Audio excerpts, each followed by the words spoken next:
Harry has to explain why he lied in court about his relationship with Charlotte Griffith. Is that Harry is always suing people and always losing. But the Montecito mansion soon have a for sale sign in front of it. Harry and Meghan are facing a devastatingly large legal bill after the Duke lost his legal case against the Daily Mail. Harry's in trouble, and the thing that lets him down is his brain. If he's got one, it's quite possible that the Daily Mail could now seek revenge on Harry and go after him for more millions because they've been dragged through the mud on this one. Prince Harry's courtroom battles were supposed to protect his reputation and challenge decisions he believed were unfair. Instead, those fights have created a completely different conversation, one centered on how much all of this could ultimately cost him. With reports and commentators throwing around enormous figures, questions are now being raised about whether Harry's repeated legal battles could put serious pressure on the expensive life he and Meghan Markle have built in Montecito. And that is where things get messy. Right now, an extraordinary courtroom verdict. Prince Harry has lost his £50 million case against the Mail, but today, as he arrives for a speech at Chatham House, the moment this devastating verdict is announced, I can tell you, he has also lost his reputation. A London court was told this week the publisher is seeking more than 60 million Australian dollars in compensation. Harry has developed a reputation for being willing to take disputes all the way to court when he believes he has been treated unfairly. Some of those battles have involved major British newspaper publishers, while another highly publicised fight centred on his security arrangements whenever he returns to the United Kingdom. But going to court against powerful organisations is not cheap.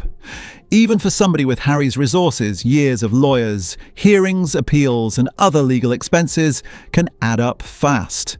That has led some commentators to claim his various legal battles could eventually leave him facing an enormous financial burden.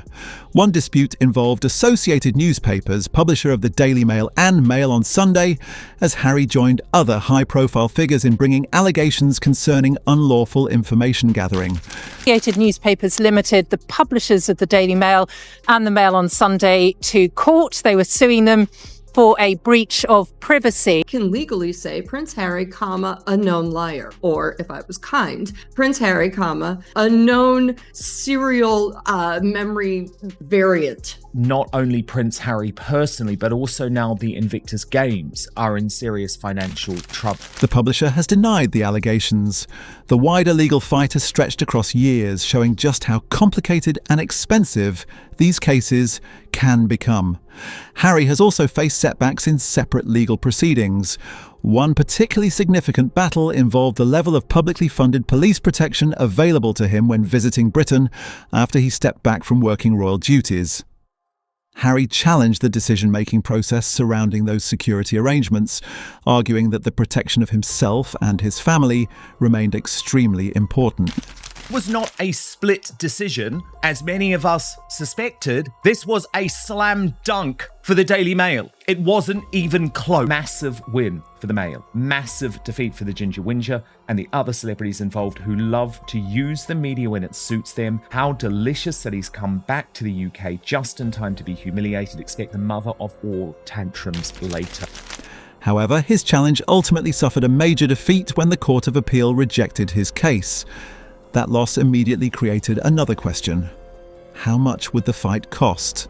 Some online commentators and reports have floated dramatic estimates about Harry's overall legal exposure, with figures reaching into the tens of millions, and in some commentary, as high as roughly $60 million when multiple disputes and potential costs are lumped together. Those eye-popping numbers should be treated carefully because they are not the same thing as a publicly confirmed bill Harry has been ordered to pay. Still, there is no getting around one basic reality. Major litigation can become seriously expensive, and losing can make that pressure even worse. Depending on the case and the court's decision, an unsuccessful party can potentially be ordered to contribute toward the other side's legal costs, in addition to paying their own lawyers. You're going to have to divvy up the lawyers' fees. Unlike in the United States, in the UK legal system, the losing party pays for it may all. well be responsible for a huge portion of the prevailing party's legal fees. So I think that's what this future hearing is probably about. That means a courtroom defeat can keep hitting the wallet even after the final judgment lands. Harry has experienced that problem before. In a separate dispute involving the Mail on Sunday, Harry withdrew a libel claim connected to an article about his security arrangements.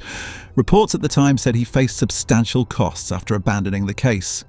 Some commentary converted the potential financial hit into Australian dollars and pushed figures around the multi-million-dollar mark, adding another dramatic number to the growing conversation around his legal strategy. But here is the part that keeps people talking. The setbacks do not appear to have completely changed Harry's willingness to fight. Where another person might look at the legal bills, the losses, and the years spent battling in court and decide enough is enough, Harry has repeatedly shown that he is prepared to keep challenging institutions when he believes he has a case. Whether that determination eventually pays off or simply creates even more financial pressure is becoming one of the biggest questions hanging over him. But Harry does not appear ready to simply close the legal chapter and move on. Even after major setbacks, his public reaction has kept the controversy alive, turning what could have been a straightforward courtroom loss into a much bigger debate about his strategy and what comes next. Then he starts legal action against the publishers of the Mail on Sunday a couple of years ago, changes his mind halfway through because he knows he's going to lose, and has to settle out of court to the tune of 3 million Australian dollars. So having lost 2 major court cases, any normal person would think, okay, I'm done. Not Harry, hold my beer, let's go back. And this time he loses categorically and completely. Rather than quietly accepting every outcome, Harry has continued to challenge decisions he believes were wrong. That determination may appeal to supporters who see him as somebody willing to stand his ground, but critics see something very different. A pattern of expensive battles that keeps creating new problems instead of solving old ones. And this is where the situation gets especially awkward. Mr. Justice Nicklin has played an important role in Harry's litigation involving associated newspapers. That matters because decisions over legal costs can carry serious financial consequences. So when Harry or those around him strongly criticise outcomes connected to these disputes, every word receives extra scrutiny. Criticising a judgment is not automatically the same as attacking a judge's integrity, but the optics can still become uncomfortable when the same legal system will determine what costs ultimately have to be paid.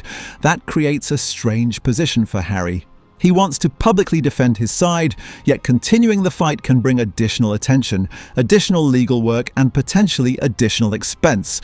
And the courtroom is only one place where money matters. Attack the verdict as a complete whitewash, therefore bringing into disrepute the entire legal system, which is represented by his father, the king, and effectively questioning the integrity of the judge, Mr. Justice Nicklin. The problem is that Mr. Justice Nicklin is the same man that will decide whether Harry is responsible for unlimited legal expenses, both his own and those of the Daily Mail. Harry is also looking ahead to the 2027 Invictus Games in Birmingham, an event closely connected to his public identity. Organising an international sporting event of that size requires major financial support from sponsors, partners, and other funding sources. There is no established evidence that Harry personally faces some giant bill for keeping the games alive, but speculation about his finances has inevitably pulled Invictus into the wider conversation. Something else that's in shambles is the Invictus Games. And this makes me sad because the Invictus Games is for a good purpose, right? The Invictus Games, I believe, is a good cause. It's an altruistic cause. But the donors and the funders are pulling out. You know, Harry and Meghan are really losing their luster, and people don't understand where Prince Harry is taking the organization. So let me read you this. The Invictus Games, they're facing growing criticism ahead of their return to the UK with concerns over low public enthusiasm, staffing issues, and questions about whether the focus has shifted from wounded veterans to Prince Harry and Meghan Markle. Then there is Montecito. The California mansion Harry and Meghan Markle purchased became a symbol of their post-royal life. Privacy, independence, sunshine, and distance from the institution they left behind. But a property at that level also comes with serious ongoing expenses. Security, maintenance, insurance, taxes, staffing, and the normal costs associated with a luxury estate do not disappear just because media income changes. That is why some commentators have started throwing around an especially dramatic possibility. Could Harry and Meghan eventually sell? There is currently no solid public evidence establishing that their Montecito home is being placed on the market because Harry cannot afford it. But the speculation reveals something important about how dramatically the conversation around their finances has changed. A few years ago, the focus was on how much money their new Hollywood deals could generate. Now people are asking whether those deals can provide the same financial security over the long term. Netflix is a major part of that story. Yikes! Netflix dump Harry and Meghan. It is over, folks. The Sussexes' relationship with the streaming giant is grinding to a halt. Now, it's the understanding of the Mark Dolan show that Netflix's renewed deal with the Sussexes, which was far smaller than the original agreement, is being wound down. Media insiders in the US have told this program that Netflix are, and I quote, completely done with the couple. I would love reconciliation with my family. There's no point in continuing to fight anymore. As I said, life is precious. I don't know how much longer my father has.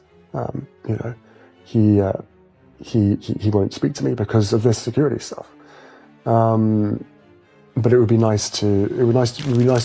When Harry and Meghan first entered Hollywood, their Netflix agreement was presented as one of the biggest foundations of their new independent life. Their documentary series, Harry and Meghan, generated enormous attention, but later projects produced a much more mixed response. More importantly, their relationship with Netflix has evolved from the massive original arrangement that created so many headlines. Instead of simply extending that original structure, the Sussexes moved into a different first-look arrangement with the streamer. That distinction matters because some commentators have portrayed the development as Netflix completely walking away from Harry and Meghan. Media personalities have even cited unnamed industry insiders claiming Netflix was completely done with the couple.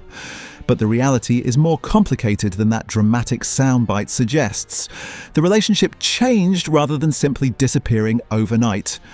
And for Harry, that shift matters because every change to one major income source puts even more attention on what other ventures can keep the Sussexes' extremely expensive California operation running. And Netflix is not the only part of their financial picture attracting attention. Meghan Markle has been trying to build a business identity of her own, but the response to those ventures has been far more divided than the polished launches might suggest. Montecito store looks like they've ditched her as ever slop, her as ever products. So I'm asking a question for a friend here, but is Megsy's brand now banned in Montecito? Her lifestyle business has expanded beyond its original image into a growing range of products, including home and entertaining items. Even relatively simple additions such as candles and branded matches have become part of the conversation, with critics questioning whether these products are creating a serious long-term business, or simply generating short bursts of publicity whenever something new drops. Supporters could argue that lifestyle brands take time to develop and that Meghan is still building her customer base. Critics, however, have questioned whether the brand feels authentic enough to create lasting loyalty. What remains unclear publicly is exactly how profitable the overall operation is, making claims that Meghan's business can either rescue or sink the couple financially impossible to establish from the outside. But money is only one side of Harry's increasingly complicated situation. There is also the unresolved relationship with his family. Harry has publicly expressed his desire for reconciliation, particularly with King Charles, yet reports surrounding the royals continue to suggest that rebuilding those relationships remains extremely difficult. The problem I've got with him is he keeps on trying to destroy other people's lives. I mean, Charlotte Griffiths and Katie Nicholl, they're people I've known personally, right? Years and years and years ago, we were both on the beat together. They are honest women. I mean, Katie has just gone through her own cancer battle. They both are mothers. This idea that he wanted to destroy them is quite shocking. His relationship with Prince William appears even more complicated. Reports have repeatedly described communication between the brothers as extremely limited, although the private reality of their relationship is known only to the people directly involved. Either way, there has been no obvious public return to the close bond the brothers once displayed. That leaves Harry in an unusual position. He stepped away from royal life hoping to create something independent, but years later, questions about his relationship with the monarchy still follow almost everything he does. And then comes the most personal question of all, Meghan. As Harry's legal and family problems continue making headlines, commentators have increasingly started connecting those struggles to speculation about the state of his marriage. That is where the story can quickly cross from documented problems into pure guesswork. When Meghan married Harry, the partnership brought extraordinary global attention. After leaving working royal life, the couple transformed that attention into streaming projects, interviews, publishing deals, business ventures, and other opportunities. For a while, it looked like the Sussex name alone could open almost any door in Hollywood. Now, the picture is less straightforward.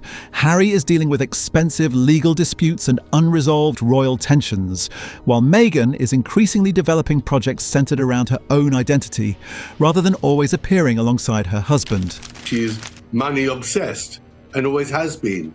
And that is why she married Prince Harry. Her great surprise and disappointment was to discover that Prince Harry had very little money. She imagined he'd be worth hundreds of millions, if not billions. And she's having to make up for it now. That change has encouraged commentators to ask whether the Sussexes are simply building separate professional lanes, or whether something deeper is happening behind closed doors. Some critics have gone much further, suggesting Meghan could eventually leave if Harry's circumstances deteriorated financially or professionally. There is no solid public evidence establishing that Meghan is preparing to end the marriage for money, and claims about what she supposedly expected Harry to provide are speculation rather than confirmed fact. Still, the shift in their public image is hard to ignore. They once appeared almost inseparable in their major projects and public appearances.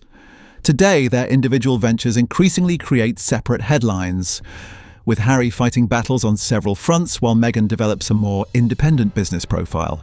Every separate appearance and career move is now being examined for clues about what could be happening inside the Sussex marriage. And that brings everything back to the relationship itself. And their outgoings are huge, with security bills, multiple mortgages, and legal fees estimated at $38 million. Giving, as you say there, Chris, listen, it's no surprise. She wanted somebody that was high status and famous and rich. I guess who doesn't? And this was maybe one measure of the way the institution works that maybe she didn't really understand, and she didn't know that all the finances are controlled in trusts, or other people are controlling the purse strings in favor of the role that they perform. She wants financial independence, and she, in some way, hats off to her. She achieved it, and that does explain the net. Harry and Meghan once built their post-royal identity around being a package deal, but their public careers increasingly look like two separate operations. Meghan has been putting more attention into lifestyle and business projects carrying her own identity, while Harry continues focusing heavily on Invictus, charitable work, and his ongoing battles connected to Britain. They still appear together, so separate professional projects are hardly proof of a marriage crisis. But compared with the image they presented during the early years after leaving royal duties, the shift is noticeable. Even their independent appearances and travel can quickly trigger another round of speculation. Critics interpret the separation of their professional lives as evidence that the marriage itself is changing, while supporters argue that married couples having individual careers is completely normal. Without direct confirmation from Harry or Meghan, nobody outside their inner circle can seriously claim to know what is happening behind closed doors. The financial questions, however, give that speculation another layer. If Harry's legal expenses become substantial and their entertainment income becomes less predictable, maintaining an extremely expensive lifestyle could require different decisions. Reportedly planning to sell up and move to Malibu, although unconfirmed, it's unclear if they need to downsize to free up some cash, or they just desire a change of scenery for their family of 4. commentators have already floated possibilities ranging from reducing household expenses to selling assets or pursuing additional commercial partnerships. And yes, that inevitably brings the Montecito mansion back into the conversation. There is no confirmed evidence that Harry and Meghan are being forced to sell their home. But if their financial position ever did become significantly tighter, a property carrying major security, maintenance, insurance, tax, and staffing costs would naturally become part of any discussion about cutting expenses. The bigger question is whether Harry can change the direction of the story before things ever reach that point. He still has valuable opportunities available to him. The Invictus Games remain closely associated with his name, and his charitable work gives him a platform completely separate from royal drama. Stepping away from unnecessary public conflicts and concentrating on projects where he has established credibility could potentially help rebuild some stability around his image. Then there is the royal family. A genuine reconciliation with King Charles would immediately change the tone surrounding Harry, although repairing years of damaged trust would likely require much more than one private meeting. And when it comes to Prince William, reports continue to suggest that the relationship between the brothers remains especially difficult. But even if those relationships eventually improve, Harry still has to deal with the life he has built in California. That is why the marriage question refuses to disappear. Are Harry and Meghan simply becoming more independent professionally while remaining strong privately? Or are these separate projects and appearances early signs of a relationship moving in two different directions? Claims that divorce is inevitable go far beyond what has actually been established. But with legal battles, changing business arrangements, royal family tension, and constant public scrutiny all surrounding the couple, speculation is unlikely to disappear anytime soon. So, what do you think?